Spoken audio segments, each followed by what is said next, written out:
Anil boss നോക്കൂ, അയ്യപ്പൻ്റെ പേരിൽ നടത്തിയ ധൂർത്ത്, അയ്യപ്പൻ്റെ പേര് പറഞ്ഞ് സ്പോൺസർഷിപ്പ് തുക സമാഹരിച്ചിട്ടുണ്ട്. അതിൻ്റെ കണക്കുകളൊക്കെ ഇനി പുറത്ത് വരാനിരിക്കുന്നതേ ഉള്ളൂ.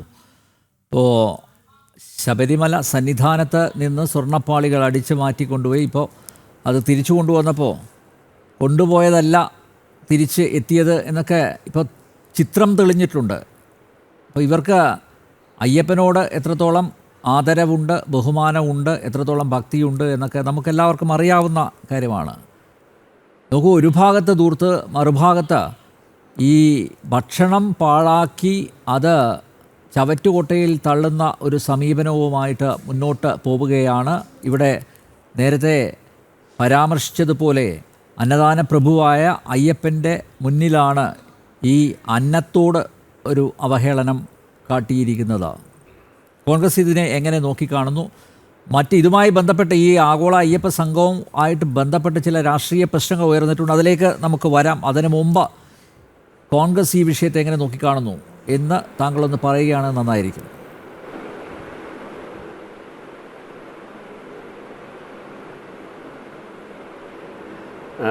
അനിൽ നമ്പ്യാർ, ഈ ചർച്ചയിൽ എവിടം വരെയായി നിങ്ങൾ ചർച്ച ചെയ്ത് വെച്ചതെന്ന് എനിക്കറിയില്ല, ഞാൻ കേട്ടിട്ടില്ല. അതുകൊണ്ട് മുൻപ് ചർച്ചയിൽ പങ്കെടുത്ത പ്രതിനിധികൾ എനിക്ക് മുമ്പ് എന്തൊക്കെ പറഞ്ഞു എന്നുള്ളതിനെക്കുറിച്ച് എനിക്കൊരു ധാരണയില്ല. ഒന്ന്, എന്തായാലും ശബരിമല അയ്യപ്പൻ, അയ്യപ്പ സംഗമം, അതിനുശേഷമുള്ള വിവിധ തലങ്ങളിലുള്ള ചർച്ചകൾ എന്തായാലും വ്യാപകമായി കൊഴുക്കുകയാണ്. ഞാനിതിൻ്റെ അകത്ത് കാണുന്നത്, നമ്മളിപ്പോൾ വേണമെങ്കിൽ വാശി വെച്ച് രാഷ്ട്രീയം പറഞ്ഞ് തർക്കിക്കാം, ഞാൻ അങ്ങനെ കാണുന്നില്ല. ഞാൻ കാണുന്നത് പിണറായി വിജയൻ എന്തുദ്ദേശിച്ചോ അത് അദ്ദേഹം സാധിച്ചു, CPM എന്തുദ്ദേശിച്ചോ അതവർ സാധിച്ചു. അവർക്ക് അയ്യപ്പനോ ഭക്തസമൂഹമോ ശബരിമലയുടെ വികസനമോ അല്ല അവരുടെ താല്പര്യം. അവരുടെ താല്പര്യം സ്ത്രീ പ്രവേശന വിഷയവുമായി ബന്ധപ്പെട്ട് അവരെടുത്തിട്ടുള്ള മുഴുവൻ നിലപാടുകളും തെറ്റായിരുന്നു. അതിൻ്റെ പേരിൽ അവരുടെ അടിത്തറയിൽ ഇളക്കം തട്ടി. എക്സാമ്പിൾ, ആറ്റിങ്ങൽ പാർലമെൻറ്റ് മണ്ഡലം നമ്മൾ നോക്കുക, അല്ലെങ്കിൽ ആലപ്പുഴ എൻ്റെ ജില്ലയാണ്, ഞാൻ ആ ഹെഡ് ക്വാർട്ടറിലിരുന്നാണ് ചർച്ചയിൽ പങ്കെടുക്കുന്നത്. അപ്പോൾ ആലപ്പുഴ പാർലമെൻറ്റ് മണ്ഡലം നോക്കുക. 2 അസംബ്ലി മണ്ഡലം ആലപ്പുഴയിലെ ഞാൻ പ്രധാനമായിട്ട് എടുത്തു പറയാൻ ആഗ്രഹിക്കുന്നു. കായംകുളം, ഹരിപ്പാട്. ഹരിപ്പാട് മുൻ പ്രതിപക്ഷ നേതാവ് ശ്രീ രമേശ് ചെന്നിത്തലയുടെ കോൺസ്റ്റൻസിയാണ്. ആലപ്പുഴയിൽ മത്സരിച്ചത് ഇന്ത്യൻ നാഷണൽ കോൺഗ്രസിൻ്റെ സംഘടനാ ചുമതലയുള്ള ജനറൽ സെക്രട്ടറി ശ്രീ KC വേണുഗോപാലാണ്. കായംകുളത്തെ 2ാം സ്ഥാനത്ത് ശോഭാ സുരേന്ദ്രൻ വന്നു, ഹരിപ്പാട്ട് വന്നു. 1ാമത് UDF ആണ്. അപ്പോൾ വോട്ട് ഷിഫ്റ്റ് എവിടെ നിന്ന് സംഭവിച്ചു? 2024 പാർലമെൻറ്റ് തെരഞ്ഞെടുപ്പിന് ശേഷം നടന്ന കേന്ദ്ര കമ്മിറ്റി യോഗത്തിൻ്റെ വിലയിരുത്തലുണ്ട്. വിലയിരുത്തൽ എന്താ? അവിടെ നവോത്ഥാനത്തിൻ്റെ പേരിൽ എടുത്ത നിലപാടുകൾ തെറ്റിപ്പോയി. നമുക്ക് സ്ഥായിയായി വോട്ട് ചെയ്തിരുന്ന ഹൈന്ദവ സമൂഹത്തിൽപ്പെട്ട ആളുകൾ അവിടെ നിന്ന് ഷിഫ്റ്റ് ചെയ്യപ്പെട്ടു. നിങ്ങൾക്ക് പരിശോധിക്കാവുന്നതാണ്, CPMൻ്റെ ഔദ്യോഗിക വെബ്സൈറ്റിലുള്ള കാര്യമാണ് ഞാൻ പറയുന്നത്. അപ്പോൾ സ്വാഭാവികമായും അവർക്ക് സ്ഥായിയായി എന്തായാലും നമുക്കെല്ലാവർക്കും അറിയാവുന്നൊരു കാര്യമുണ്ട്. കേരളത്തിൽ എന്തായാലും ഹിന്ദു സമൂഹത്തിൽ പ്രധാനപ്പെട്ട കമ്മ്യൂണിറ്റി എന്ന് പറയുന്ന ഈഴവ കമ്മ്യൂണിറ്റിയാണ്. ആ കമ്മ്യൂണിറ്റിയിലെ മജോറിറ്റി വോട്ട് CPMന് സ്ഥായിയായി കിട്ടിക്കൊണ്ടിരുന്ന വോട്ടാണ്. അപ്പോൾ അതിൻ്റെ ഷിഫ്റ്റിംഗ് അവർ തിരിച്ചറിയുന്നു. ആ ഷിഫ്റ്റിംഗ് തിരിച്ചറിയുന്നതിൻ്റെ അടിസ്ഥാനത്തിൽ അവരെടുത്ത നവോത്ഥാന സമരവും അതിനു മുടക്കിയ കോടികളും, അന്ന് പാതിരാവിൽ വേഷം മാറി 2 വനിതകളെ കയറ്റിയതടക്കമുള്ള വിഷയങ്ങൾ, അതുണ്ടാക്കിയിട്ടുള്ള ചലനങ്ങൾ, വിശ്വാസ സമൂഹത്തിനുണ്ടായ വേദനകൾ, അത് CPM കേരളമാകെ 2019 പരാജയത്തിന് ശേഷം നടന്നു കയറി വീട് കയറി മാപ്പ് ചോദിച്ചിട്ടും വിശ്വാസ സമൂഹം ഇവർക്കൊപ്പം നിൽക്കാൻ കഴിയുന്നില്ല. പ്രത്യേകിച്ച് ഹൈന്ദവ സമൂഹം എന്ത് പറഞ്ഞാലും ചെങ്കൊടിയും CPMും ജീവവായുവായി കരുതുന്നവരടക്കം ഷിഫ്റ്റ് ചെയ്തു എന്ന തിരിച്ചറിവിൽ നിന്നുകൊണ്ട് ഞങ്ങളിതാ നിലപാട് മാറ്റിയിരിക്കുന്നു. ഞങ്ങൾ അയ്യപ്പനൊപ്പമാണ്, ഞങ്ങൾ ഈശ്വര വിശ്വാസത്തിനൊപ്പമാണ്, ഞങ്ങൾ അതിനുവേണ്ടി എന്തൊക്കെയോ കാട്ടിക്കൂട്ടാൻ പോകുന്നു എന്ന വ്യഗ്രതയിൽ ഒരു പ്രചണ്ഡമായ പ്രചരണം നടത്തുക എന്ന ഉദാത്തമായ ലക്ഷ്യമാണ് CPM ലക്ഷ്യം വെച്ചത്, പിണറായി വിജയൻ ലക്ഷ്യം വെച്ചത്. പ്രായശ്ചിത്തമെന്ന് ചില ജ്യോതിഷന്മാരുടെ ഉപദേശത്തിൻ്റെ അടിസ്ഥാനത്തിൽ പ്രായശ്ചിത്തമെന്നും വ്യാഖ്യാനമുണ്ട്. എന്തായാലും പ്രായശ്ചിത്തമാണെങ്കിലും അല്ലെങ്കിലും അവസരവാദ സമീപനം നഷ്ടപ്പെട്ട ഹിന്ദു വോട്ടുകൾ തിരിച്ചു പിടിക്കുക എന്ന ലക്ഷ്യമല്ലാതെ അയ്യപ്പനും അവരുടെ മുന്നിലില്ല, ആചാരവും അവരുടെ മുന്നിലില്ല, അനുഷ്ഠാനവും അവരുടെ മുന്നിലില്ല, പമ്പയുമില്ല, സന്നിധാനവുമില്ല, മാളികപ്പുറവുമില്ല, വാവരസ്വാമിയും ഇല്ല, പന്തളവും ഇല്ല, പുലിവാഹനവും ഇല്ല, നെയ്യഭിഷേകവും ഇല്ല, ഒന്നുമില്ല, ഒരു ശരം കുത്തിയില്ല. ഒറ്റ കുത്തേ ഉള്ളൂ. ശത്രുവിനെ തീർക്കാൻ കഴിയുന്ന ഏതെങ്കിലും മാർഗമുണ്ടെങ്കിൽ അതിനുള്ളൊരു അവസരമായി സർക്കാരിൻ്റെ ഖജനാവിലെ 7 കോടി രൂപ അവർ പറയുന്നു പിരിച്ച പണമാണെന്ന്. എന്തായാലും 7 കോടി ചിലവെന്നാണ് ഇവർ നമുക്ക് കിട്ടുന്ന പുറത്തു വരുന്ന വാർത്തകൾ. എന്തിനാണ് 7 കോടി? ഞാൻ എൻ്റെ ഫേസ്ബുക്കിൽ തന്നെ പോസ്റ്റ് ചെയ്തിട്ടുണ്ട് വീഡിയോ. എന്താ അവിടെ 4200 250 ആളുകൾ പങ്കെടുക്കും എന്ന് പറഞ്ഞ് ഏറ്റവും പ്രധാനപ്പെട്ട കാര്യമാണല്ലോ ഐഡൻറ്റിഫിക്കേഷൻ. അവിടെ രജിസ്റ്റർ ചെയ്യുന്ന ആളുകൾക്ക് കൊടുക്കുന്ന ടാഗ് ലോഡ് കണക്കിനാണ്. ആ കൊടുക്കേണ്ട സാധനം വേസ്റ്റിൽ ഡംപ് ചെയ്യാൻ വേണ്ടി തമിഴ്നാട്ടിൽ നിന്നുള്ള തൊഴിലാളികൾ കയറ്റിക്കൊണ്ട് പോകുന്നത് കണ്ടപ്പോൾ സത്യം പറഞ്ഞാൽ എനിക്ക് സങ്കടം തോന്നി. അവിടെ പിന്നെ വെച്ച ഭക്ഷണം കഴിക്കാൻ ആളില്ലാത്ത അവസ്ഥ കണ്ടതിൽ സങ്കടം തോന്നി. ശത്രു ആയിക്കോട്ടെ CPM, നമുക്ക് രാഷ്ട്രീയമായ എതിർപ്പേ ഉള്ളൂ അനിൽ നമ്പ്യാർ. പക്ഷേ ഇത്രയും ഭക്ഷണം വേസ്റ്റാക്കുന്ന, ഇത്രയും സാമഗ്രികൾ വേസ്റ്റാക്കുന്ന, അവിടെ ആളില്ലാതെ CPM കേഡറുകളെ അവസാനം വിളിച്ചു വരുത്തേണ്ടി വരിക, സർക്കാർ ഉദ്യോഗസ്ഥന്മാരെ കമ്പൽസറി ആയിട്ട് സമ്മർദ്ദത്തിലൂടെ അവിടെ ഇരുത്തി ഒരു പരിപാടി നടത്തി. എന്ത് പ്രഹസനമാണ് ഇതെന്ത് പ്രഹസനമാണ് സജി എന്ന് ചോദിക്കുന്നത് പോലെയാണ്. സിനിമ ചോദിക്കുന്ന ചോദ്യം ഇതെന്ത് പ്രഹസനമാണ്? അത്രയും വലിയ എന്താ പറയുക, ഒരു മുഖ്യമന്ത്രിക്ക് നിരക്കാത്ത, ആ പദവിക്ക് നിരക്കാത്ത നടപടിയാണ്. ഞാനിതിനെ വേറെ ഒരു മെറിറ്റും ഇതിന് കൊടുക്കുന്നില്ല.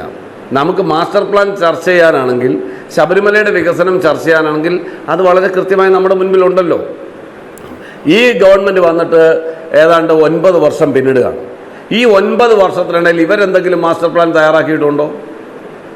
ഏതെങ്കിലും ഘട്ടത്തിൽ ദേവസ്വം ബോർഡോ ഈ ഇരിക്കുന്ന മുഖ്യമന്ത്രിയോ, മുഖ്യമന്ത്രിയുടെ നേതൃത്വത്തിൽ ആദ്യഘട്ടത്തിൽ കടകംപള്ളിയും ഇപ്പോൾ VN വാസവനും 2 മന്ത്രിമാർ, ഇവരെന്തെങ്കിലും മാസ്റ്റർ പ്ലാൻ തയ്യാറാക്കിയിട്ടുണ്ടോ? ഇവരൊരു മാസ്റ്റർ പ്ലാൻ തയ്യാറാക്കിയിട്ടില്ല. പക്ഷെ ഇവരുടെ അറിവിലേക്ക് ഏതെങ്കിലും വിശ്വാസ സമൂഹത്തിൽപ്പെട്ട CPMകാർ കേൾക്കുന്നുണ്ടെങ്കിൽ അവർ പറയാൻ ഞാൻ ആഗ്രഹിക്കുന്നു, കൃത്യമായ മാസ്റ്റർ പ്ലാൻ ശബരിമലയ്ക്കുണ്ട്. അത് ശബരിമല സ്ത്രീ പ്രവേശന വിഷയത്തിൽ കൃത്യമായ സത്യവാങ്മൂലം സമർപ്പിച്ച കേരളത്തിൻ്റെ മുൻ മുഖ്യമന്ത്രിയുണ്ട് ശ്രീ ഉമ്മൻചാണ്ടി. അദ്ദേഹത്തിൻ്റെ കാലത്ത് മാസ്റ്റർ പ്ലാൻ തയ്യാറാക്കി. Devaswom board president Shri Prayar Gopalakrishnan. എന്തൊക്കെ തർക്കം BJPക്ക് ഉണ്ടെങ്കിലും പ്രയാർ ഗോപാലകൃഷ്ണനെ ഇവർക്ക് നിഷേധിക്കാൻ കഴിയുമോ? CPMന് നിഷേധിക്കാൻ കഴിയുമോ? BJPക്ക് നിഷേധിക്കാൻ കഴിയുമോ? പ്രയാർ ഗോപാലകൃഷ്ണനാണ് പമ്പയിൽ സത്യാഗ്രഹം നടത്തിയത്. നിയമ പോരാട്ടത്തിന് വേണ്ടി സുപ്രീം കോടതിയിൽ പോയി അഭിഷേക് സിംഗ്വിയെ ആ കേസ് നടത്താൻ വേണ്ടി ഇടപെട്ടതും ഞാൻ കൂടെ പോയ അതുമായി ബന്ധപ്പെട്ട ആളുകൾക്കൊക്കെ അറിയാം. ഞാൻ പറഞ്ഞത് ആ പ്രയാർ ഗോപാലകൃഷ്ണനാണ് നിയമ പോരാട്ടം നടത്തിയത്. കേരളത്തിലെ മുൻ പ്രതിപക്ഷ നേതാവ് ശ്രീ രമേശ് ചെന്നിത്തല ഇതിൽ നിയമ പോരാട്ടം നടത്തിയ ആളാണ്. മാസ്റ്റർ പ്ലാനിൻ്റെ ഭാഗമായി ഉയർന്നു വന്നതിൽ ഏറ്റവും പ്രധാനപ്പെട്ട ഇനം എന്താണെന്ന് അറിയാമോ അനിൽ നമ്പ്യാർ? നിലയ്ക്കലിൽ 50,000 ഭക്തന്മാർ ഒരു സമയം എത്തിയാൽ അവർക്ക് വിരിവെക്കാനും അവർക്ക് പ്രാഥമിക സൗകര്യങ്ങൾ ഒരുക്കാനുമുള്ള അടിസ്ഥാന സ്ഥിതി അവിടെ ബിൽഡപ്പ് ചെയ്യണം. ഇത് കോൺഗ്രസ് പാർട്ടിയുടെ തീരുമാനമല്ല ഞാൻ പറയുന്നത്. കേരള ഗവൺമെൻറ്റിൻ്റെ അനുമതിയുള്ള, ഹൈക്കോടതിയുടെ അനുമതിയുള്ള, ദേവസ്വം ബോർഡിൻ്റെ തീരുമാനത്തിൻ്റെ അടിസ്ഥാനത്തിൽ മാസ്റ്റർ പ്ലാൻ അംഗീകരിച്ച് നടപ്പിലാക്കാൻ അനുമതിയുള്ള പ്രവൃത്തിയുടെ കാര്യമാണ് പറയുന്നത്. 50,000 ഭക്തന്മാർക്ക് വിരിവെക്കാനും അവർക്ക് പ്രാഥമിക സൗകര്യങ്ങൾക്ക് വേണ്ടിയുള്ള എല്ലാ വികസന പ്രവർത്തനങ്ങളും നിലയ്ക്കലിൽ നടത്തണം. ഹൈക്കോടതിയുടെ അനുമതി, ഗവൺമെൻറ്റിൻ്റെ അനുമതി, ദേവസ്വം ബോർഡിൻ്റെ അനുമതി. ഒരു സ്റ്റെപ്പ് ഇവർക്ക് മുന്നോട്ട് പോകാൻ കഴിഞ്ഞിട്ടുണ്ടോ? ഈ വരുന്ന ഭക്തന്മാർക്ക് പമ്പയിലെത്താൻ, ഈ ഗതാഗത കുരുക്ക് ഇല്ലാതെ അവർക്കെത്താൻ മോണോ റെയിൽ സംവിധാനം. ഞാൻ പറയുന്നത് KPCCയുടെ നിലപാട് എടുത്ത തീരുമാനത്തിൻ്റെ കാര്യമല്ല പറയുന്നത്. ഞാൻ വീണ്ടും ആവർത്തിക്കുന്നു, സുപ്രീം കോടതിയുടെയും കേരള ഗവൺമെൻറ്റിൻ്റെയും അനുമതിയുള്ള ദേവസ്വം ബോർഡിൻ്റെ പ്രവൃത്തി മാസ്റ്റർ പ്ലാനിലുള്ളതാണ്. നിലയ്ക്കലിൽ നിന്ന് പമ്പയിലേക്കുള്ള മോണോ റെയിൽ സംവിധാനം. ഒരു സ്റ്റെപ്പ്, ഒരു കട്ട ഇവർക്ക് വെക്കാൻ സാധിച്ചു. ഇവർക്ക് സാധിച്ചോ? നിങ്ങൾക്കറിയാമല്ലോ, ലക്ഷക്കണക്കിന് ഭക്തർ വരുന്നു. കൂടുതൽ ഏർപ്പെടുത്തിയാൽ മതി KSRTC ബസ്. ഞാനൊന്ന് പറഞ്ഞോട്ടെ, നിങ്ങൾക്ക് ഇത് കേൾക്കൂ. അല്ല, ഒരു സെക്കൻഡ് അനിൽ നമ്പ്യാർ. നമ്മൾ മാസ്റ്റർ പ്ലാനിനെ കുറിച്ച് നമ്മൾ വെറുതെ അങ്ങോട്ടും ഇങ്ങോട്ടും കലഹിക്കാൻ ചർച്ചയ്ക്ക് ഞാനില്ല. ഞാനൊരു വിശ്വാസി എന്നുള്ള നിലയിൽ അങ്ങനെ ഒരു ചർച്ചയ്ക്ക് ശബരിമല സന്നിധിയോ അയ്യപ്പനോ എൻ്റെ വിശ്വാസങ്ങളോ ഞാൻ രാഷ്ട്രീയമായി ഉപയോഗിക്കാൻ ആഗ്രഹിക്കുന്നില്ല. അതുകൊണ്ടാണ് അതിൻ്റെ ക്രിയാത്മകമായ കാര്യങ്ങൾ പറയുന്നത്. എടുത്ത തീരുമാനങ്ങളാണ്, ഞാൻ എടുത്ത തീരുമാനമല്ല. പാണ്ടിത്താവളത്തിൽ ശബരിമലയുമായി ബന്ധപ്പെട്ട് ലക്ഷക്കണക്കിന് ഭക്തർക്ക് കുടിവെള്ളം കുളിക്കാനുള്ള സൗകര്യം, ഇതിനാവശ്യമായ മുഴുവൻ വെള്ളവും സംഭരിക്കാനുള്ള വാട്ടർ ടാങ്ക് പണിതിട്ടുണ്ട്. നിങ്ങൾക്കറിയാമോ? ആ വാട്ടർ ടാങ്കിന്റെ മുകളിൽ അത് പണിതപ്പോൾ എങ്ങനെയാ പണിതിരിക്കുന്നതെന്ന് അറിയാമോ അനിൽ നമ്പ്യാർ? ആ വാട്ടർ ടാങ്കിന്റെ മുകളിൽ ഹെലികോപ്റ്റർ ഇറങ്ങാനുള്ള സൗകര്യത്തോടു കൂടിയാണ് വാട്ടർ ടാങ്ക് പണിതിട്ടുള്ളത് പാണ്ടിത്താവളത്ത്. മനസ്സിലായി? അതിന്റെ തുടർ പ്രക്രിയയിൽ ഈ ഗവൺമെന്റ് 9 വർഷത്തിനിടെ ഒരു കട്ട വെക്കാൻ കഴിഞ്ഞു? ഒരു സ്റ്റെപ്പ്, ഒരു നടപടി വേണ്ട, ഒരു 5000 രൂപ അതിന്റെ തുടർ നിർമ്മാണ പ്രവർത്തിക്ക് അനുവദിക്കാൻ കഴിഞ്ഞു? ഇവർ ചെയ്യേണ്ട ഏറ്റവും പ്രധാനപ്പെട്ട മറ്റൊരു കാര്യമുണ്ട്. ശബരിമലയിലേക്ക് സന്നിധാനത്തേക്ക് പോകുമ്പോൾ റോഡുകൾ ചേർന്ന U-turn പോയിന്റ് ഉണ്ട്. U-turn പോയിന്റ്, ആ U-turn പോയിന്റിലേക്ക് അയ്യപ്പൻ റോഡിലേക്ക് എത്തുന്ന സ്ഥലത്ത് കൃത്യമായി ഗതാഗത തിരക്ക് ഒഴിവാക്കാൻ വേണ്ടി ഭക്തർക്ക് യാത്ര ചെയ്യാനുള്ള ക്രമീകരണത്തിന് വനഭൂമി വിട്ടുകൊടുക്കണം എന്നാരുടെ തീരുമാനമുണ്ട്? ബൂട്ടാ സിംഗ് കമ്മിറ്റിയുടെ തീരുമാനമുണ്ട്. അത് കോടതി ശരിവെച്ചിട്ടുണ്ട്, ഗവൺമെന്റ് ശരിവെച്ചിട്ടുണ്ട്. ഇന്ന് വരെ ഈ ഗവൺമെന്റ് ഭൂമി വിട്ടുകൊടുക്കാൻ കഴിഞ്ഞോ? ഇതിനു മുമ്പ് വനഭൂമി ഉമ്മൻചാണ്ടി സർക്കാർ വിട്ടുകൊടുത്തു, പകരം ഭൂമി ഇടുക്കിയിൽ വിട്ടുകൊടുത്തിട്ടാണ്. ഇപ്പോഴും അത് ചെയ്യാമല്ലോ. ഈ ഗവൺമെന്റ് അത് ചെയ്തിട്ടുണ്ടോ? ശബരിമല സന്നിധാനത്ത് മാസ്റ്റർ പ്ലാനുമായി ബന്ധപ്പെട്ട മറ്റൊരു കാര്യം ഞാൻ ചൂണ്ടിക്കാണിക്കാൻ ആഗ്രഹിക്കുന്നു. സന്നിധാനത്ത് അയ്യപ്പ സന്നിധിയിൽ ആന ഉൾപ്പെടെയുള്ള പ്രദക്ഷിണം നടക്കണം. അതവിടെ ദേവപ്രശ്നവുമായി ബന്ധപ്പെട്ട് തെളിഞ്ഞിട്ടുള്ള കാര്യമാണെന്നാണ് ഞാൻ മനസ്സിലാക്കുന്നത്. അപ്പം അവിടെ അതിൻ്റെ ചുറ്റുമതിൽ പൊളിച്ച്, അതിൻ്റെ അനുബന്ധ കെട്ടിടങ്ങൾ പൊളിച്ച് ആനയ്ക്ക് പ്രദക്ഷിണം നടത്തുന്നതിനുള്ള സൗകര്യം ഉണ്ടാക്കണം. ഇത് മാസ്റ്റർ പ്ലാനിലുള്ളതാണ്, കോടതി അനുവദിച്ചിട്ടുള്ളതാണ്, സർക്കാർ അനുവദിച്ചിട്ടുള്ളതാണ്. എൻ്റെ ചോദ്യം, ഈ ഗവൺമെൻറ് 9 വർഷമായി ഇത് ചെയ്തോ അനിൽ നമ്പ്യാർ? നമുക്ക് പറയാൻ അവിടെ ബെയിലി പാലവുമായി ബന്ധപ്പെട്ട് മറ്റ് എന്തെല്ലാം കാര്യങ്ങൾ നമുക്ക് പറയാനുണ്ട്. ഞാൻ പറയുന്നത്, ഒരു ഗവൺമെന്റിന്റെ ഇച്ഛാശക്തിയെ, പ്രതിബദ്ധതയെ, അവർക്ക് ഭക്തരോടോ ശബരിമലയോടോ സ്നേഹമുണ്ടെങ്കിൽ ഇത്തരം കാര്യങ്ങളാണ് നാം ചർച്ച ചെയ്യപ്പെടേണ്ടത്. ഇത് ഇന്നും നിലയെടുത്ത പ്രോജക്റ്റ് അല്ലെന്ന്. അപ്പോൾ ഇത്തരം കാര്യങ്ങൾ ചർച്ച ചെയ്യണമെങ്കിൽ എന്ത് ചെയ്യണം? നമുക്ക് തിരുവനന്തപുരത്ത് യോഗം വിളിക്കാം, എറണാകുളത്ത് യോഗം വിളിക്കാം, ഇനി പത്തനംതിട്ട ടൗണിൽ യോഗം വിളിക്കാം. എന്തിനാ ഈ പമ്പേ പോകുന്നത്? പത്തനംതിട്ടയിലാണെങ്കിൽ ആ ജില്ലയിലെ അല്ലെങ്കിൽ ജില്ലയ്ക്ക് പുറത്തുള്ള ആളുകൾക്ക് കുറെ കൂടി യാത്രാ സൗകര്യം ഉള്ളതുകൊണ്ട് കൂടുതൽ ആളുകൾ വരില്ലേ? രജിസ്ട്രേഷൻ ഉള്ളവരെ മാത്രം അകത്ത് കയറ്റിയാൽ മതി. പക്ഷെ പുറത്തോട്ട് TV പുതിയ കാലത്ത് എങ്ങനെയാ നമ്മൾ സംപ്രേഷണം ചെയ്യുന്ന LED ഒക്കെ വെച്ച് ആളുകൾക്കെല്ലാം പുറമേ വരുന്ന ആളുകൾക്കും കാണാനുള്ള സൗകര്യം ഉണ്ടായില്ലേ? അവിടെ നിനക്ക് ചർച്ചകളുടെ വിശദാംശങ്ങൾ വരില്ലേ? ഇന്നിപ്പോൾ ദേവസ്വം ബോർഡ് പ്രസിഡന്റിന് മാപ്പ് പറയേണ്ട സാഹചര്യം വരുമോ? അവിടുത്തെ ആളുകളുടെ കണക്ക് പറയുന്നതിൽ കള്ളത്തരം പറയേണ്ടി വരുമോ? ഒന്ന് ആലോചിച്ച് നോക്കിയേ. ഒരു CPM പോലൊരു പാർട്ടിയുടെ സംസ്ഥാന സെക്രട്ടറി വന്നിട്ട് പറയുകയാണ് അവിടെയുള്ള മുഴുവൻ മാധ്യമങ്ങളും കാണിച്ച കസേര കാലിയായി കിടക്കുന്നത് AI ആണ് എന്ന് പറഞ്ഞാൽ ഞാൻ എന്താ പറയുക? ഞാൻ അദ്ദേഹത്തിൽ നിന്ന് കൂടുതൽ പ്രതീക്ഷിക്കുന്നില്ല അനിൽ നമ്പ്യാർ. വളരെ വിനയത്തോടു കൂടി പറയാൻ ആഗ്രഹിക്കുക. എനിക്ക് മറ്റ് രാഷ്ട്രീയ പാർട്ടിക്കാരോട് ബഹുമാനമില്ലാഞ്ഞിട്ടല്ല. കേരളയിൽ വന്നപ്പോൾ ഇദ്ദേഹം ഒരു സ്റ്റേറ്റ്മെന്റ് ഇറക്കി. കേരളയിൽ വന്നില്ലല്ലോ. കേരളയിൽ എന്ന് പറയുന്ന ആശയം വെച്ചുകൊണ്ട് ഇദ്ദേഹം പറഞ്ഞു, കേരളയിൽ വന്നാൽ അവിടെ നിന്നും എറണാകുളത്ത് നിന്ന് അപ്പം വിറ്റ് തിരിച്ചു പോകാം, അപ്പം ഗോവിന്ദൻ എന്ന പേര് വീണു. ഇപ്പോൾ അത് തൽക്കാലം 7 കോടി രൂപ മുടക്കി മാറ്റി ഇപ്പോൾ AI ഗോവിന്ദൻ എന്ന് ആക്കിയിട്ടുണ്ട് എന്നുള്ളതല്ലാതെ ഈ പരിപാടി കൊണ്ട് എന്തെങ്കിലും മാറ്റം ഉണ്ടെന്ന് ഞാൻ വിചാരിക്കുന്നില്ല. ഇതിൻ്റെ അകത്തെ കൃത്യമായ ചാണക്യ തന്ത്രം എന്ന് പറയുന്നത് ഹിന്ദു സമൂഹത്തിൽപ്പെട്ട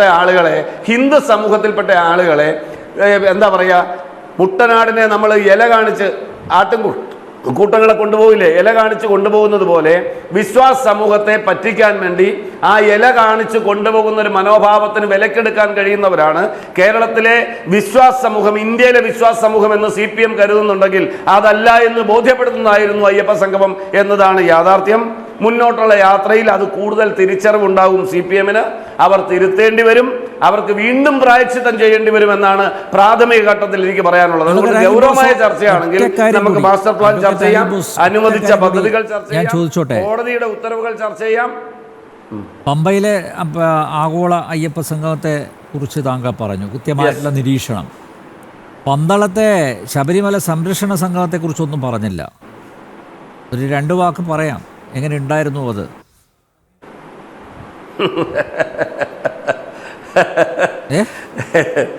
അനിൽ നമ്പ്യാരെ, ഞങ്ങള് ഈ CPM-ഉം BJP-യും കൂടി ഈ വിശ്വാസ സമൂഹത്തെ വെച്ചിട്ട് CPM-ഉം BJP-യും കൂടി വിശ്വാസ സമൂഹത്തെ പരസ്പരം ചേരിതിരിഞ്ഞ് നിർത്തി അതിൽ നിന്ന് മുതലെടുപ്പ് നടത്തുന്ന മറ്റേ ചെന്നായിയുടെ സ്വഭാവം ഉണ്ടല്ലോ, ചെന്നായിക്കളുടെ സ്വഭാവം തമ്മിലടിപ്പിച്ച് താങ്കൾ പറയണം. രാഷ്ട്രീയം മാറ്റിവെക്കുക. രാഷ്ട്രീയത്തിന് ഉപരിയായി ചുരുങ്ങിയ സമയത്തിനുള്ളിൽ ഒരു 20,000-ഓളം അയ്യപ്പ ഭക്തരെ ആ സംഗമത്തിൽ അണിനിരത്താൻ സാധിച്ചിട്ടുണ്ടെങ്കിൽ അത് വലിയ കാര്യം തന്നെയല്ലേ അഡ്വക്കേറ്റ് അനിൽ ബോസ്? അതിനെ എന്തിനാണ് ഇങ്ങനെ അത് ലാഘവത്തോടെ വലിയ കാര്യമല്ലല്ലോ സാർ. കാണുന്നത്? വലിയ കാര്യമല്ല. അല്ല, അത് വലിയ കാര്യമല്ല. അല്ലല്ല, അത് വലിയ കാര്യമല്ല. അങ്ങനെ നിങ്ങൾ തെറ്റിദ്ധരിക്കരുത്. അത് അങ്ങനെ തെറ്റിദ്ധരിക്കരുത്. 20,000 പേര് വരിക എന്ന് പറയുന്നത് ഹിന്ദു ഐക്യവേദിയെ സംബന്ധിച്ചോ കർമ്മസമിതിയെ സംബന്ധിച്ചോ പറയാൻ പറ്റുമോ അഡ്വക്കേറ്റ് അനിൽ ബോസിന്? ഒരു മിനിറ്റ്. ഞാൻ ഗവൺമെന്റിന്റെ വക്താവല്ല, ഞാൻ കോൺഗ്രസ് പാർട്ടിയുടെ വക്താവാണ്. ഞാൻ പറയുന്ന അഭിപ്രായം നിങ്ങൾ കേൾക്കുക. 20,000 പേരെ പങ്കെടുപ്പിക്കുക എന്ന് പറയുന്നത് ഹിന്ദു ഐക്യവേദിയെ സംബന്ധിച്ചോ അല്ലെങ്കിൽ കർമ്മസമിതിയെ സംബന്ധിച്ചോ അതല്ലെങ്കിൽ BJPയുമായി ബന്ധപ്പെട്ട അനുബന്ധ സംഘടനകളെ സംബന്ധിച്ചോ വലിയ കാര്യമായിട്ട് ഞാൻ കാണുന്നില്ല. പിന്നെ അതിൻ്റെ അകത്ത് ഒരുപാട് ആളുകൾ, വിശ്വാസികൾ വന്നിട്ടുണ്ട്, രാഷ്ട്രീയമില്ലാത്തവരും പങ്കെടുത്തിട്ടുണ്ടാവും. ഞാൻ അതിനെയൊന്നും ചെറുതാക്കി കാണുന്ന ആളല്ല, ഞാൻ അതിനെയൊന്നും കാടടച്ച് വെടിവെക്കുന്ന ആളുമല്ല. പക്ഷെ എൻ്റെ പോയിന്റ് എന്ന് പറയുന്നത്, ശബരിമല വിഷയം സ്ത്രീപ്രവേശനവുമായി ബന്ധപ്പെട്ടുണ്ടായപ്പോൾ ശ്രീധരൻപിള്ള സാർ പറഞ്ഞതുപോലെ ഇതൊരു സുവർണ അവസരമാക്കി നമ്മൾ ഉപയോഗിക്കണം എന്ന് പറയുന്ന രാഷ്ട്രീയത്തോട് എനിക്ക് യോജിപ്പില്ല. ഞാൻ പറഞ്ഞത്, ഞാൻ വിശ്വാസിയാണ്, ഞാനിത് രാഷ്ട്രീയ ചർച്ചയാക്കാൻ ഉദ്ദേശിക്കുന്നില്ല. അങ്ങനൊരു ഡിബേറ്റിന് ഞാനില്ല. മാസ്റ്റർ പ്ലാനും വികസനവും നമുക്ക് ചർച്ച ചെയ്യാമെന്ന് പറയുമ്പോൾ CPM രാഷ്ട്രീയ പ്രേരിതമായി ചെയ്യുന്നതിനെയും BJP പിന്നിൽ നിന്നുകൊണ്ട് BJPയുമായി ബന്ധപ്പെട്ട മറ്റ് അനുബന്ധ സംഘടനകൾ, നമുക്ക് ഒറ്റവാക്കിൽ പറഞ്ഞാൽ സംഘപരിവാർ സംഘടനകൾ അല്ലെങ്കിൽ ഹിന്ദു സംഘടനകൾ, അങ്ങനെ പ്രത്യേകമായൊരു നിലപാടെടുക്കുന്ന ഒരു രാഷ്ട്രീയ പാർട്ടിക്കപ്പുറം വിശ്വാസത്തിൻ്റെ ഒരു മേലങ്കി കൂടിയുള്ള വിഭാഗങ്ങളെല്ലാം കൂടി ചേർന്ന് നടത്തുന്ന ഒരു സംഗമം. ഈ രണ്ടായാലും വിശ്വാസ സമൂഹത്തിന് ഗുണമല്ല എന്നാണ് എൻ്റെ അഭിപ്രായം. നിങ്ങൾക്ക് ചിലപ്പം വിമർശനങ്ങൾ ഉണ്ടാവും, എനിക്കതിൽ യാതൊരു പരാതിയുമില്ല. വിശ്വാസവും ആചാരവും അനുഷ്ഠാനവും രാഷ്ട്രീയ തർക്ക വിഷയമാക്കി മാറ്റുകയോ രാഷ്ട്രീയ പാർട്ടി പരിപാടികളുടെ അജണ്ടയാക്കി മാറ്റുകയോ ചെയ്യേണ്ട ഒരു കാര്യമല്ല എന്നാണ് എൻ്റെ മുൻപത്തെ അഭിപ്രായം, ഇന്നത്തെ അഭിപ്രായം, നാളത്തെ അഭിപ്രായം. ഓക്കെ. അപ്പോൾ കോൺഗ്രസ് ഇതിൽ രാഷ്ട്രീയമൊന്നും കാണുന്നില്ല എന്ന് തുറന്നു പറഞ്ഞതിൽ സന്തോഷം. ഓക്കെ, നമുക്ക് നോക്കാം.